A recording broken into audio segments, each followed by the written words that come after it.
The Colts star rookie nearly led a shocking comeback, but the second half surge came at a steep price for one starting defender.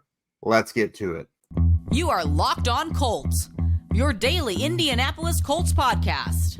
Part of the Locked On Podcast Network, your team every day.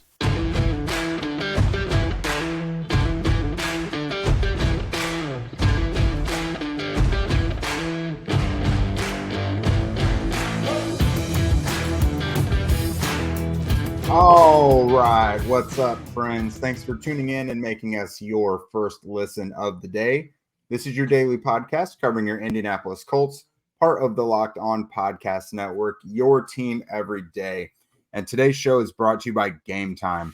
Download the Gametime app, create an account, and use code LOCKEDONNFL for $20 off your first purchase. Last-minute tickets, lowest price, guaranteed. What's up, everybody? I am Jake Arthur. He is Zach Hicks, and you know the two of us from horseshoehuddle.com. I'm your regular credentialed media member from the site, reporting to you from the stadium on game days. And it is Christmas every week now because the film has been crunched. Zach is going to give you his thoughts. He didn't get to give those to you yesterday. So you're getting all new hot takes here on today's show. On some unfortunate news and notes, some bittersweet stuff, I guess. That we learned from Shane Steichen on Monday afternoon with his post-game press conference call, kind of settled the day after the coaches have had some time to watch the games again as well. So we'll talk about that, and then we're going to dive more into Anthony Richardson. What did he do really well yesterday or on Sunday against the Rams? What does he still need to work on? And then what are some things we really want to see done with him moving forward? So we'll go ahead and start with this. The biggest news of the day, Colts starting cornerback Dallas Flowers is now out for the season with an Achilles injury. Coach Steichen announced that on Monday. That's a big bummer because that's someone who kind of defied the odds. The Colts invested heavily in cornerbacks this offseason, and they could have just taken every opportunity to just yoink him out of the lineup. Juju Brents, Darius Rush, here you go. Do whatever. Darrell Baker Jr. But Flowers, he started earning some playing time defensively near the end of last season and never gave it back. Earned a starting outside cornerback spot. And now here we are. He started all 14 games, had a decent season. His 300 defensive snaps, fourth most for the Colts defense. But ultimately, it is now over within the first quarter of the season. Yeah, and Dallas Flowers playing pretty well. If you're looking at this Colts cornerback room, it was very much a mixed bag. Darrell Baker Jr. obviously had his struggles. Kenny Moore has been mostly solid. Juju Brents is still getting his legs under him, but he's doing some good things out there. Dallas Flowers on the other side, though, was pretty consistent. He had some poorish moments. He had some learning moments, but for the most part, he had 3 pass breakups in those games he played, those 4 games he played. Was coming downhill and making some tackles in the run game too. So I was really liking what he was doing. And unfortunately, we all kind of saw on Sunday when he went down with that injury, and we saw it was a non-contact injury and he was reaching for that Achilles. Yeah, it was kind of, writing was on the wall there with that. So unfortunate for him. This is a big opportunity for Jalen Jones going forward to step in there potentially as a starter. And maybe we'll see the Colts work out some more corners or maybe try to bring in a veteran just to have another voice in the room. But yeah, losing Dallas Flowers, it's something where if you would have said that before the season or at the end of last season, like, hey, the Colts will be without Dallas Flowers next year, it wouldn't sound like as big a deal. But because of how the Colts cornerback room is and how he's played this year, it's a pretty massive deal to lose him this early in the season. Yeah, definitely a bummer. Andrew and I talked about this in the pregame show. He has the right mentality for the position because it's not always great for him, but he's a cocky cornerback, very confident. He is going to go out there and compete and play tough every snap, no matter if he just gave up a 50-yard bomb or whatever. Really liked what I saw from him this year, but it is next man up now. Juju Brents was already inserted into the starting lineup. Jalen Jones got some action late in that game, obviously. Darrell Baker Jr., you have to imagine he's going to start getting some action once again after being a healthy scratch 2 weeks in a row. But just for the sake of depth and everything, Darren Hall, they let him go. Darius Rush was also a casualty as well. So seems like they've got to bring someone back just at least for depth. I don't think they're going to bring someone to compete to start or anything like that. But they just need more bodies now because it was already one of the shakiest or at least most unproven positions on the roster. Yeah. No, they just need another body in there, I think, for sure. I mean, they do have Tony Brown out there on the roster, Mhm. so maybe you get Kenny Moore some more outside snaps, and Tony Brown can play a little bit in the slot, or maybe this leads to more playing time for like Nick Cross in the slot to have Kenny Moore more on the outside. Yeah. There are some ways they could go with this, but I do think they'll probably bring in like another veteran that has some experience in this type of scheme. Yeah, some other injury notes. Shane Steichen mentioned that Kwity Paye reported some concussion symptoms after the game. He is now in the concussion protocol as well. Seems like a rash of concussions for the Colts lately, or maybe it's just more awareness from the players to actually report symptoms rather than just say it's fine, Yeah. So I guess it's good from that instance that players are recognizing when something's not right. It's first and foremost is his health, but this is happening early enough in the week where perhaps he clears the concussion protocol and can play on Sunday against the Titans. If not, bigger workload for Dayo Adangbo. Jake Martin has done some nice things as well. I know they'll do some shuffling between Big End and Leo and this and that. But with Kwity Paye out last year, it was definitely a bigger load for Dayo Adangbo. So we'll see some more of the depth guys get snaps, probably regardless, if I had to guess. Yeah, and Kwity Paye was kind of quiet this past game. We don't know when that concussion actually happened. It could have happened early in the game, and he just didn't report symptoms till late. It could have happened at the very final play. You just never know with these type of things here. But I'm glad he reported. I'm glad he got out in front of it, and the Colts can work him through that protocol and get him back healthy. I know I like you said. I know there's a lot of concussion injuries or brain injuries coming up for the Colts right now, but again, I'd rather guys over-report this than under-report Yeah. this. So it's unfortunate. It sucks. And hopefully they can get some of these guys back and cleared through the protocol, but it is what it is. I'd rather have guys protected from these brain injuries and a really violent sport here.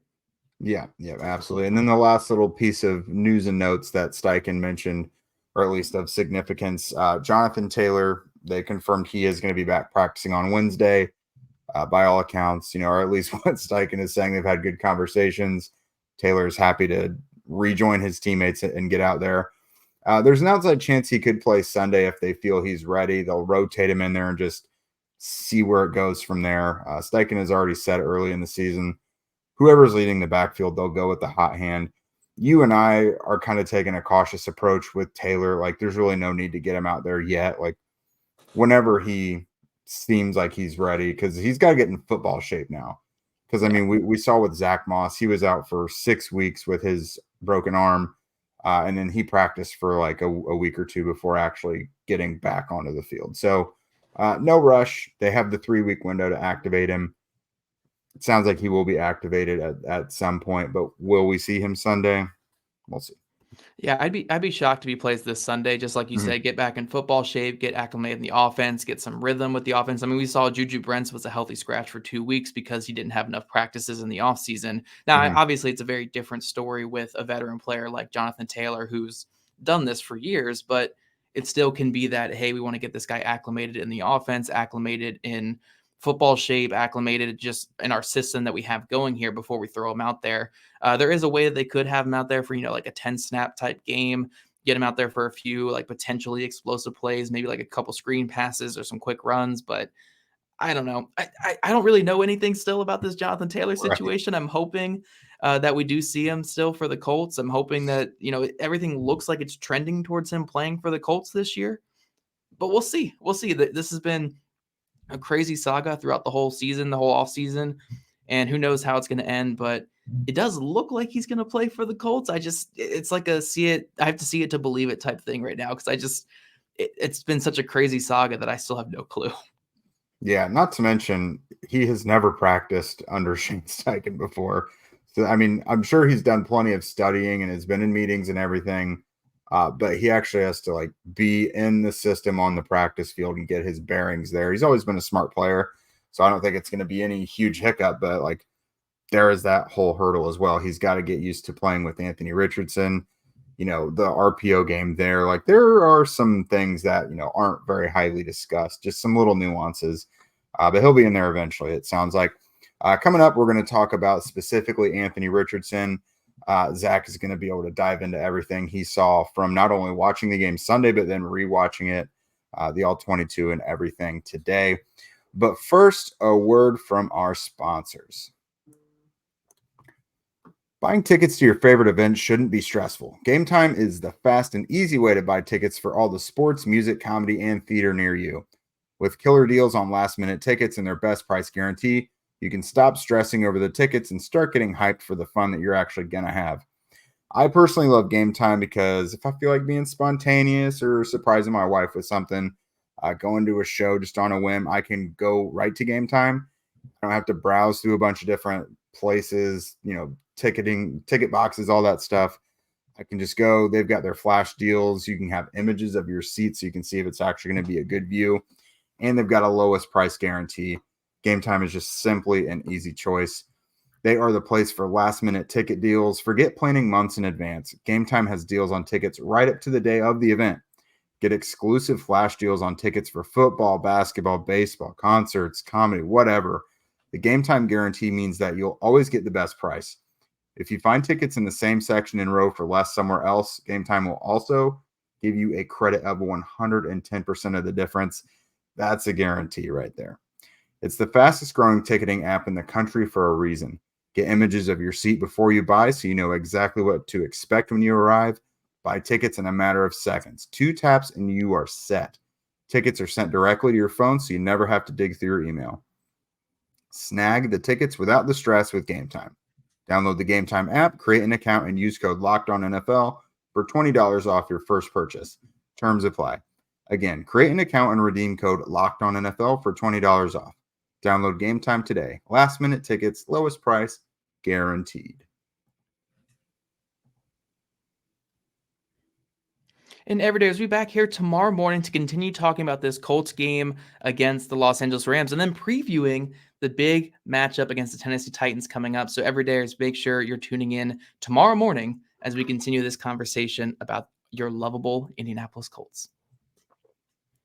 All right, Jake, so we're diving into this past game for Anthony Richardson. Obviously, there's a lot of things we could talk on film about this overall team and how the Colts are able to start so slow, but then somehow work their way back into the game and nearly pull out a very improbable win at the end. But Anthony Richardson is the man of the hour when it comes to this game. Like outside of him, I really don't think there are too many other players that we could highlight in a very positive light from this game. I mean, Dayo Dangbo had a fantastic game on defense. A couple other defenders showed up a little bit late in the game, obviously late in the game there. Drew Ogletree did some things on offense, but for the most part, this was an Anthony Richardson like coming out show. And it really wasn't like a statistical like masterclass by him either. Mm-hmm. 44% of his passes he completed, 11 of 25 for 200 yards and 2 touchdowns, 10 for 56 on the ground for another touchdown. But it's just what he did late in this game that really brought the Colts back into it. He started 5 of 15 for 82 yards. He finished the game 6 of 10 for 118 yards in a score late that obviously brought them back into it. So it's just, I love the resiliency from not only this team, but from him to where like, hey, he's not having this game where he's completing 70% of his passes like he was in week 1, where he's completing a lot of his passes, but he came out in this one and just finished so strong. A lot of big time throws, a lot of huge passes down the field that we haven't seen from a Colts quarterback since Andrew Luck that just get you excited about his potential. So overall, it's probably like not an A caliber game. It's like a B plus type game from him, but you saw the aggressiveness, you saw the arm arrogance, you saw the anticipation, you saw the big time throws. And it's like, that is what the Colts future is right there. The future is Anthony Richardson. He showed it on Sunday. So again, not all sunshine and rainbows in this past game, but a really solid game from him. Yeah, absolutely. He was just, for how many lows there were, and like I felt like the offense couldn't do anything in the first half, and it was all just based off him running the ball. What he was able to do afterwards and help dig them out, I'm going to think about just all these seeds that he threw. Like, he had some spectacular plays. And again, like you mentioned, this is what the future is. This is why they drafted him. He probably had 5 or so plays out there that other guys in the league just can't make.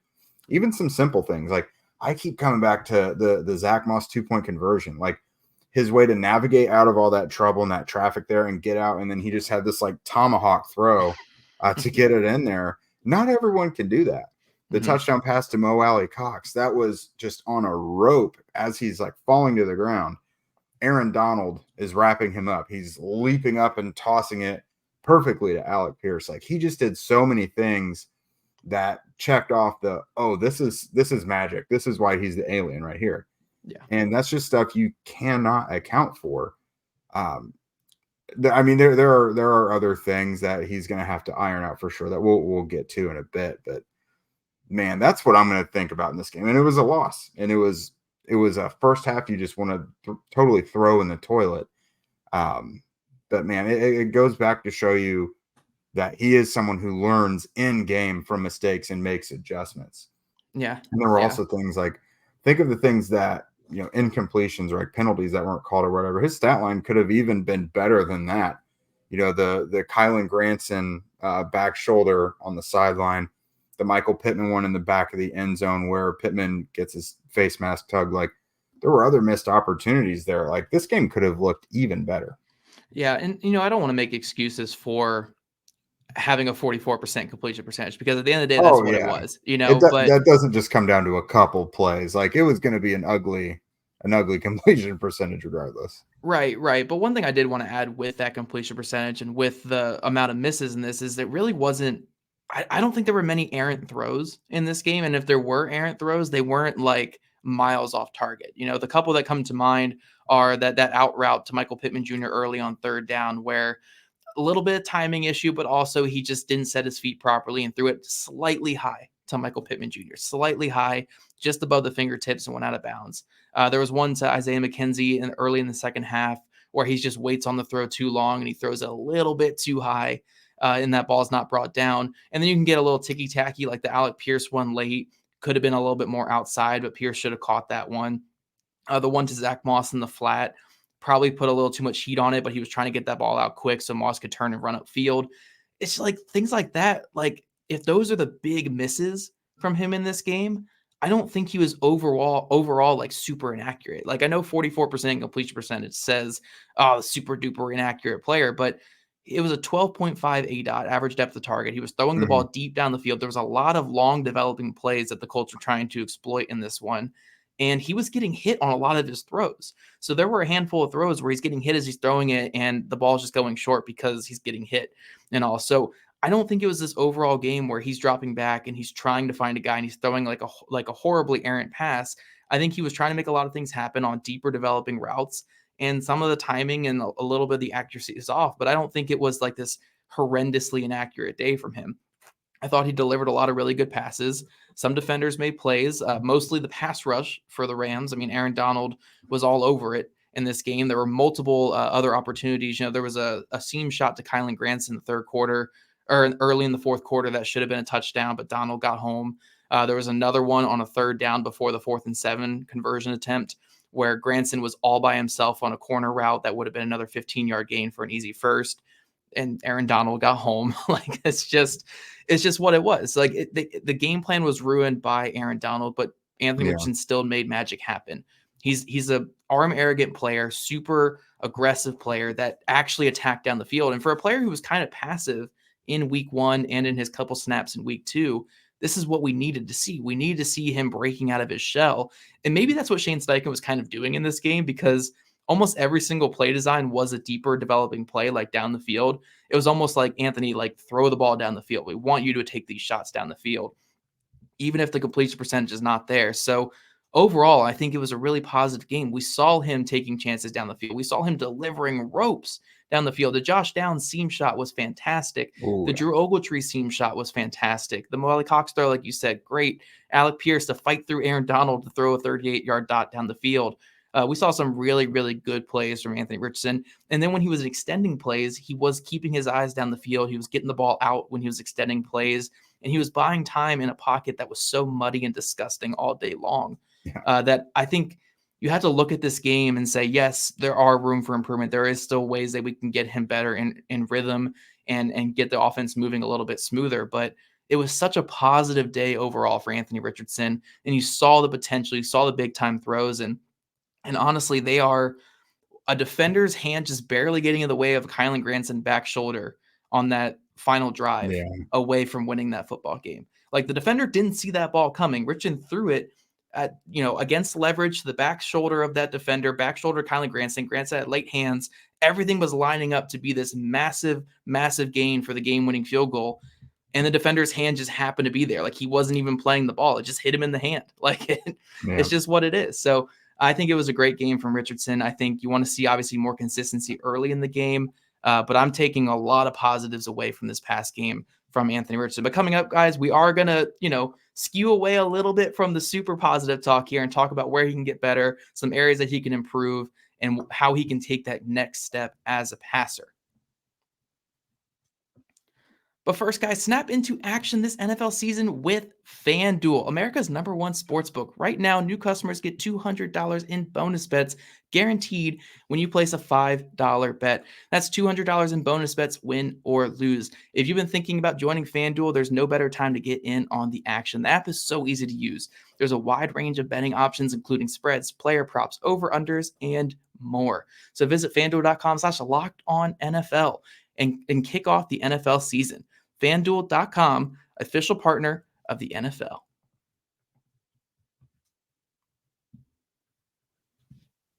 All right, guys, so we're going to dive into some negatives, or maybe not some negatives, just some areas that we still need to see some improvement on with Anthony Richardson, because, again, this was his third start in the NFL. This is only his, when the game ended, it was his 9th quarter played in the NFL. So we're still super, super early into his NFL career. And there's still a lot to work on, for such a positive game where he was able to drag his team back into contention late in a game where they had no business even being somewhat close. There are still a lot of areas you want to see cleaned up. Again, the 11 of 25, sure, some of it can be a little fluky, but there are still some issues in the passing game you got to clean up. And I think the biggest thing is just timing. It's just timing with the receivers, timing and just cohesion with the offense, getting the ball out when it needs to be out, recognizing certain matchups that he needs to exploit, finding your number one receiver a little bit more, Michael Pittman Jr., finding those advantageous spots. There was one late in the game where it was the second down on that final drive that the Colts had where they could have gone down to kick a game-winning field goal, where, you want to see Richardson ID that, hey, Pittman Jr. is being covered by a linebacker on this drag route here. That's a lot of free yards. They're giving you free yards. He did eventually get back to it, but he got back to it so late that the ball was knocked down at the line of scrimmage. You just got to see that a lot quicker. There's just things like that. He singles out Kylan Granson a lot. Like when in doubt, he goes to Kylan Granson. Even if there are other leverage plays that he can attack, there are other situations where it's like, okay, Granson's covered. I need to work back to the other side of the field. He likes to get it to Granson. We saw it quite a few times in this game. So I think it's just getting out of those kind of habits, just building an overall more consistent and clean game and continuing to grow as a passer. I think we've seen kind of the two far ends of the spectrum so far for Anthony Richardson, where this game was a lot of vertical shots, a lot of getting the ball down the field, a lot of big time throws, but it lacked the underneath consistency. And then week 1 against the Jacksonville Jaguars, it was all underneath consistency, but no shots down the field and no chances down the field. Now we need to see these next couple of weeks, just those two things coming together to make a legit passing quarterback. I think he can obviously do it. It's still early, but you just want to see those two kinds of games and game plans welded together to make the quarterback that Anthony Richardson can become. Yeah, something that you hear, you think back to like pressers and stuff that guys do weeks or months ago, and you notice something on film sometimes. And I was reminded about what Ed Dodd said after they drafted Richardson, and it's like, why are you only at your best when it's like chaotic or like you're rolling out or you're under pressure or whatever? Because like sometimes if he's got a clean pocket or he's not being pressured that much, it's like he rushes things or just gets the jitters, doesn't throw, he doesn't step into his throw, essentially. You know exactly what I'm talking about. But I saw that a bit, and I feel almost nitpicky about it because overall he had a pretty decent game. But something smart coaches do, and I think Shane Steichen is more than capable of this, is they ride that line of like accentuating the player's strengths with also trying to like iron those things out. Like getting Richardson out on bootlegs and getting him mobile and making those types of plays, that needs to still happen, because like he does excel in those areas, and especially if the pockets collapse and he's got to go find stuff. So like that shouldn't go away, but like he does need to get a little more consistent, getting used to it not being chaotic. Like in this game, Aaron Donald made things chaotic constantly. But to me, that's just something I've noticed a little bit. And I think that's where his accuracy, that's probably one of his biggest areas of improvement when it comes to accuracy, is just, I guess like Chris Ballard would say, just like make some of those layups, Yeah, I think a lot of his pocket presence and his pocket feel, there's so much good and so much bad at the exact same time with him. Mm-hmm. Where the good is that he's constantly able to make plays happen. He's able to, when he's rolling out the pocket, he's able to reset, find his receiver down the field. He keeps his eyes down the field a lot, which is great. He finds those exit lanes at a really high level. And those are all really great things to have for a quarterback. But there are a lot of times where he's not planting that back foot because he gets a little bit antsy in the pocket. He gets a Mm-hmm. little bit rushed in his mechanics, and it causes balls to sail on him, which we've seen quite a bit. He's not planting that back foot and not driving the ball down. He's throwing off that back foot and driving it high. He's not really driving into it. He's driving just off that back foot. So you want to see that clean up a little bit, obviously. You want to see him, I guess want to see him hang in there a little bit more sometimes, because again, there are times where it's like, all right, you didn't really need to drift there, but that was a big issue in college that he had, and I don't think it's as big an issue right now. So I do think he's cleaning that up a lot.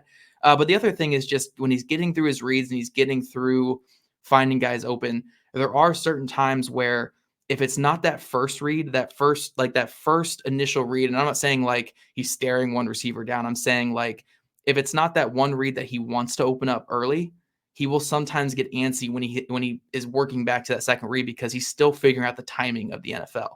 There's so much timing still in the NFL where he's thinking, in week 1, he was like, okay, I have all the time in the world. Then he gets chased down by Josh Allen 3 times. And he's like, wait a second, I don't have all this time in the world anymore. So now you're seeing a little bit of an overcorrection where he's going from read 1. He's like, okay, I'm going to look off this safety. I'm going to rip this seam shot. Okay, seam shot's not there. Let me work down to my second option. Oh, wait, I need to get out of the pocket now, because by the time I'm working to my second option, I'm going to get chased down. So let me get out of the pocket. Oh, no, like I'm not getting to the second option quick enough. I can't get to a third option. I got to run now. You want to see just the more comfortability in that pocket where it's like, hey, sometimes you have to have that awareness to where I do have time to get to second or third. It's not going to be all the time, because that's the NFL. He's absolutely right in thinking I can't wait for 4 seconds every single play because I'm going to get chased down, because all these guys are super athletes in the NFL. But there are a lot of situations where sometimes you got to go pat 1, pat 2, pat 3, get the ball out, set my feet, be comfortable in my mechanics. You can't be pat 1, oh no, pat 2, oh no, pat 3. I'm going to get hit and I'm going to get sacked, like there has to be that kind of balance there. And I still think he's trying to find that happy median. So I don't think this is necessarily a negative thing. I think he's making some really good strides in that, but it's still just finding that median and consistently hitting that back foot down, driving through passes, getting to his second and third reads, and being comfortable with the time he has to get to those second and third reads. So overall, really positive, again, from Anthony Richardson, but just some areas to clean up. There are some things to clean up, especially as a passer, as a runner, protect that ball high and tight. But for the most part, as a runner, doing some really good things there. And I kind of put this on social media after the game, but look, we're 9 quarters into Anthony Richardson era in Indy, and he's got 7 touchdowns, 2 turnovers, like 500 total yards or whatever it is, like 500 total yards of offense. If this is the baseline that we're starting with Anthony Richardson, like this is the base. I'm not saying this is the floor, because, quarterback development's not linear. It could go up and down any given week.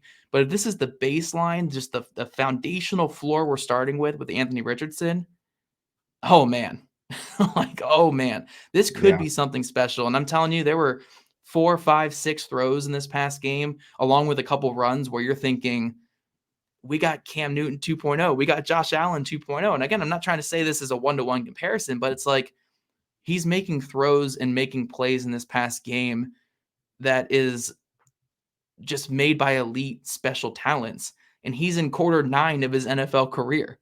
Like, it's not normal. So like, just got to clean up some things, but the arrow is pointing way up for him right now. And I think it's only going to continue pointing up with him and Shane Steichen getting more comfortable with this offense and getting more comfortable with each other.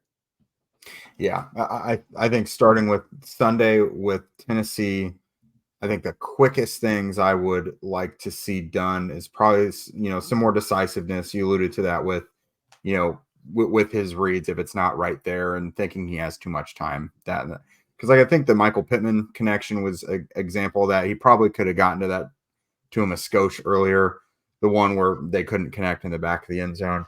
He should have lofted that one to the corner. Instead, he wanted to wait for Pittman to get there and drive it. It's like, oh, you got to loft it. Look, it's a corner route that's wide open. You got to throw that to the corner of the end zone. It still should have been a touchdown. But I know exactly what play you're talking about there. Yeah, that's a young quarterback thing. Like, they almost all hold on to the ball a little too long. And then the fumbling, that's just something we've noticed since training camp. And that's very correctable. That's just all about how you hold the ball. And he's going to be running a lot. So that's correctable, high and tight, whatever. It is something we have seen happen a little too often. He can take hard hits. That's awesome. It's not like it's on the Matt Ryan level. But yeah, obviously losing fumbles and stuff can be backbreaking, especially when it's in the worst timing and worst context. But overall, holy crap, thumbs up. Yeah. I think the arrow is pointing way up right now. I'm excited for Anthony Richardson. You guys should be excited. And everyday areas, we'll be back tomorrow morning to talk more Anthony Richardson, talk more Indianapolis Colts, and get ready for this big Tennessee Titans matchup. So if you guys don't already, follow at Locked On Colts, at Jake Arthur NFL, and at Zach Hicks 2, all on Twitter. Also, subscribe to us on YouTube, wherever you listen to your podcast. We'd love your guys' ratings and reviews, and we'll see you guys back here bright and early tomorrow morning.